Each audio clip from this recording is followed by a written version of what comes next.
মানুষ প্রায়ই আমাকে দেখে ভাবে বোকা, কিন্তু সত্যি বলতে আমি বোকা নই। আমি আসলে একটু আলাদা। স্বার্থপরতা আমার স্বভাবে নেই। মুখের উপর না বলতে পারি না, কাউকে কষ্ট দিয়ে শান্তি পাই না। তাই হয়তো কারো আঘাতের জবাবে আঘাত ফিরিয়ে দিতে শিখিনি কখনো।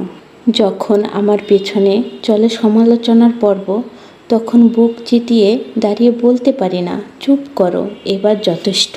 বরং সব শব্দ গিলে নিই চুপচাপ, চোখ নামিয়ে নিঃশব্দে হেঁটে যায়।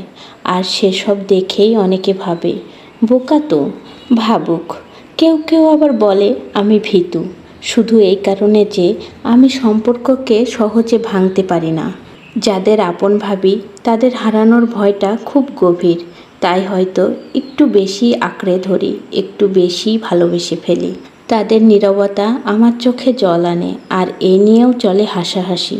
হাসুক। অনেকে আমাকে বলে ব্যাকডেটেড, কারণ আমি এখনও পুরনো সম্পর্ক, অনুভূতির গন্ধ, গভীরতা এসব নিয়েই বাঁচি। নতুনের ঝাঁ চকচকে মোহে নয়, আমার শান্তি মিশে আছে সেই পুরনো ধুলোমাখা আন্তরিকতায়। তাতে কে কি বলল, তাতে কি আসে যায়। হ্যাঁ, আমি বোকা নই, ভীতু বা পিছনে পড়ে থাকা কেউ নই। আমি শুধু একটু অন্যরকম। আমি অহংকারী নই, আমি সুবিধাবাদী নই। আমার সহ্য করার ক্ষমতা হয়তো অনেক, তবে মনে রেখো আমিও একটা মানুষ।